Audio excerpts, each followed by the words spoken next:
श्री स्वामी समर्थ. नमस्कार मैत्रिणींना, कशा आहात सगळेजण. तर आजचा हा आपला व्हिडिओ जो आहे तो खूप काही खास आहे, कारण हा मी तुम्हाला एक विशेष सेवा सांगणार आहे त्याबद्दल आहे. तर गुरुपौर्णिमा, सगळ्यांना वेध लागलेले आहेत ते गुरुपौर्णिमेचे, आणि गुरुपौर्णिमा ही अतिशय आपण छान प्रकारे साजरी करावी असं सर्वांना वाटते. कारण गुरुशिवाय आपल्याला मार्ग दाखवणारे दुसरं कोणीच नसते. म्हणून आपण गुरुर् ब्रह्मा गुरुर्विष्णू गुरुर्देव महेश्वरा गुरुर साक्षात परब्रह्म तस्मै श्री गुरुवे नमः. बघा, तर गुरुशिवाय काहीच नाही. तर आपण गुरुपौर्णिमा, आता आपल्याला सेवा चालू करायची आहे. तर आता ती आपल्याला म्हणजे 21 दिवसाची सेवा चालू करायची आहे. तर ती सेवा काय करावी, नेमकी कशी करावी, ह्याचबद्दल मी तुम्हाला सांगणार आहे. तर बघा, आपल्याला आता स्वामी चरित्र जे आहे, स्वामी चरित्र सारामृत, आपल्याला ह्याचे पारायण करायचे असतात. तर तुम्ही 21 दिवस पारायण करायचे आहे. तर हे कसे करायचे आहे, काय करायचे आहे, हेच मी तुम्हाला पूर्ण त्याचे नियम व सर्व अटी काय असतील त्या मी तुम्हाला सांगणार आहे. तर व्हिडिओ स्किप न करता नक्कीच पहा, म्हणजे तुम्हाला कळून येईल की आपल्याला आपल्याला काय करावं लागणार आहे आणि कशी सेवा करायची आहे, जेणेकरून आपल्याला आपण महाराजांच्या सेवेमध्ये आपल्याला रुजू होता येईल. आपण असं करायचं आहे की आता हे गुरुपौर्णिमा आहे. तर गुरुपौर्णिमा जी आहे ती 29 तारखेला आपल्याला आहे. तर 29 तारखेला असणार आहे. तर आपल्याला हा 9 तारखेपासून आपल्याला ही सेवा करायची आहे. तर 9 तारखेपासून 29 तारखेपर्यंत हे 21 दिवस होतात. तर मग या काळात आपल्याला काही अडचणी असतील किंवा तुम्हाला गावाला वगैरे जायचं असेल, तर तुम्ही काय करू शकता, तर त्याच्याच बद्दल मी तुम्हाला सांगणार आहे. तर बघा, आता काही काही आता महिलांना तर की नाही, महिलांना अडचण वगैरे येणार असते, रोजधर्म असतो किंवा काही अजून अडचणी असतात, किंवा गावाला जायचं आहे, लग्न आहेत, किंवा काही असं कार्यक्रम वगैरे आहे. तर कसं करायचं आहे आपली सेवा, तर ही आपण जी सेवा आहे ती आपण लवकरात लवकर चालू करायची आहे. म्हणजेच आता तुम्हाला जर म्हणजे 9 तारखेपासून आहे, तर तुम्ही उद्यापासून किंवा आजपासूनच, किंबहुना आजपासूनच तुम्ही ही सेवा चालू करू शकता. तर तुम्हाला काय करायचं आहे, तर हे स्वामी चरित्र सारामृत जे आहे, तर ह्या ग्रंथाचं संपूर्ण 1 ते 21 अध्याय आपल्याला हे रोज पठण करायचे आहेत.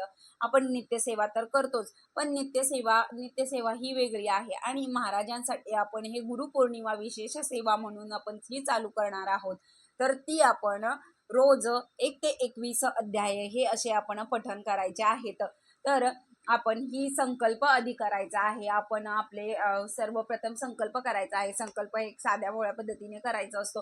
आपल्या हातामध्ये 3 वेळा पाणी घ्यायचं आहे, आचमन करून घ्यायचं आहे, आणि नंतर 4थ्या वेळेस जे पाणी घेतो ते पाणी आपण तामणामध्ये, त्याच्यामध्ये पाण्यामध्ये अक्षदा, हळदी कुंकू वगैरे टाकून, फूल टाकून आपण आपलं जे काही गोत्र वगैरे असेल किंवा आपलं नाव वगैरे घ्यायचं आहे, आणि गोत्र सांगून आपण आपण म्हणजे मला ही अमुक इच्छा आहे असं करून तुम्ही ही माझी इच्छा पूर्ण व्हावी यासाठी मी हे स्वामीचरित्र हे पारायण करत आहे असं आपण बोलून ते पाणी जे आहे ते तामणात सोडायचं आहे. ते पाणी जे आपण जे पाणी आपलं जे धुतलेले वगैरे आहे आपण हात, तर ते पाणी आपण तुळशीला न घालता आपण दुसऱ्या कोणत्याही झाडाला ते पाणी घालू शकतो, किंवा कुणाचा पाय पडणार नाही अशा ठिकाणी तुम्ही ते पाणी टाकू शकता. तर आपण असा संकल्प करून घ्यायचा आहे. तर तुम्हाला हे 21 दिवसाचे पारायण करायचे आहे, आणि माळा जे आहेत त्या माळा आपल्याला 1 ते म्हणजे 11 माळी करायच्या आहेत. कंपल्सरी तुम्हाला 11 माळी करायचा आहे. तर तुम्ही हे कुठे कुठे करू शकता, तुम्ही ऑफिसमध्येही सुद्धा करू शकता ही सेवा.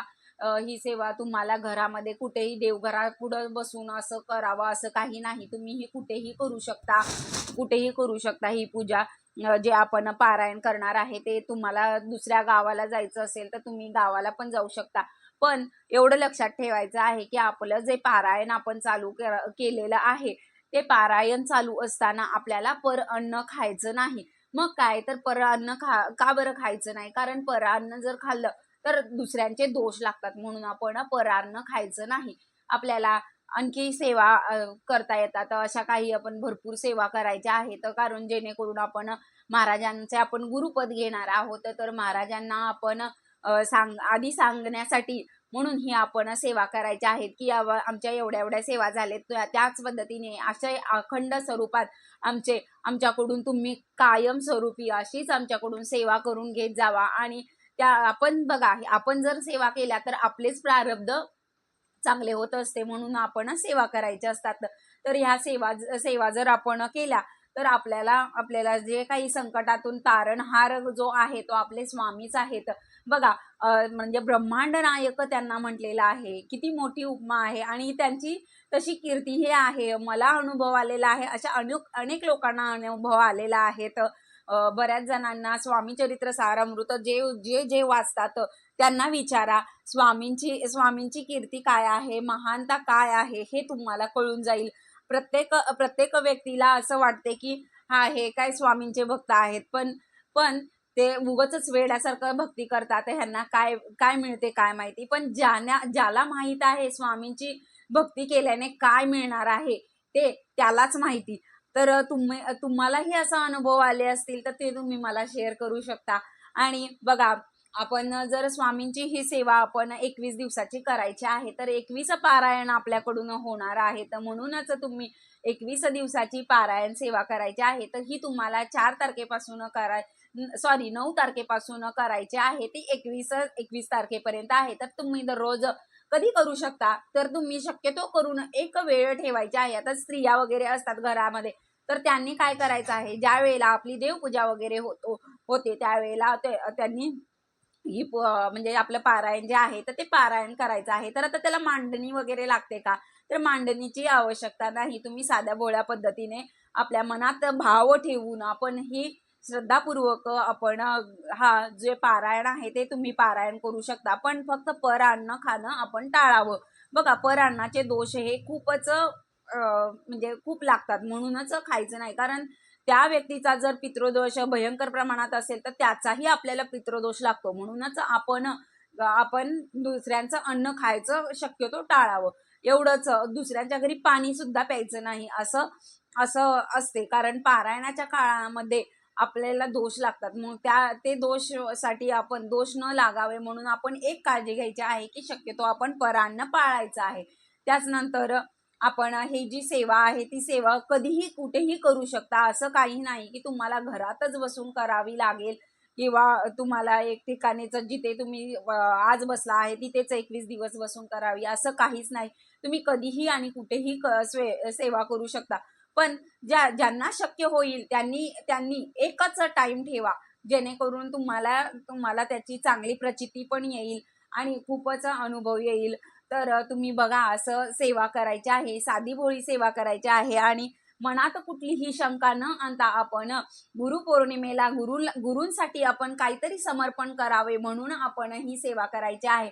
त्याचबरोबर तुम्ही जर केंद्रामध्ये जर जात असाल तर केंद्रामध्ये जे श्रमदान म्हणून असते ती जर सेवा केली तर बघा, ती जर सेवा केली तर तुम्हाला आता तुम्ही म्हणाल की ह्या ताई काहीतरी सांगतात, पण माझाही अनुभव आलेला आहे. ज्या वेळेला मी स्वामी समर्थांच्या केंद्रामध्ये जात होते तर त्यावेळेला मी तिथे झाडू पोचा वगैरे असं सर्व काही करत होते. तर त्याच्या तिथली साफसफाई केल्यामुळे माझ्या ज्या आयुष्यामध्ये अडचणी वगैरे येणार होत्या तर त्या साफ झालेल्या आहेत. मला हा अनुभव आलेला आहे. तुम्हालाही असा अनुभव येईल. अशा छोट्या मोठ्या सेवा ज्या असतात ते समर्पण केल्याशिवाय तुम्हाला मिळणार नाही. तर तुम्ही केंद्रात जाऊन किंवा तुम्ही दिंडोरीला वगैरे जात असाल तर तुम्ही तिथेही सेवा केली तरी चालते. श्रमदान करण्यासाठी अक्षरशः सगळेजण महिन्यातून एक वेळेसच जातात. तर त्या ठिकाणी जर तुम्हाला जाता आलं तरी अतिशय उत्तमच. बघा तुम्ही जर सेवा केली, जर तुम्ही आज जर सेवा केली तर त्याचे फळ तुम्हाला मिळणार आहेच. तर तुम्ही स्वामींना 1 तास दिला तर स्वामी तुम्हाला 1000 तास देतील, ह्याची मी गॅरंटी देते तुम्हाला. कारण खूपच लोकांना अनुभव आलेला आहे. असे अनुभव आलेले असतात बघा. हे सांगतानाही माझ्या अंगावर शहारे आलेले आहेत. इतके सुंदर सुंदर अनुभव आहेत. अक्षरशः स्वामींमुळेच आपण आज आहोत. हे तर विसरणारच नाही. मी तरी विसरणार नाही. तुम्हाला काय वाटतं आहे की सेवा केल्याने आपल्याला फायदा तर होणारच आहे. तुम्हालाही फायदा व्हावा यासाठीच मी छोटासा हा व्हिडिओ बनवला होता. तर माझी सेवा झालेली आहे ती महाराजांच्या चरणी अर्पण करून मी तुमची आता रजा घेते. श्री स्वामी समर्थ. जय जय स्वामी समर्थ.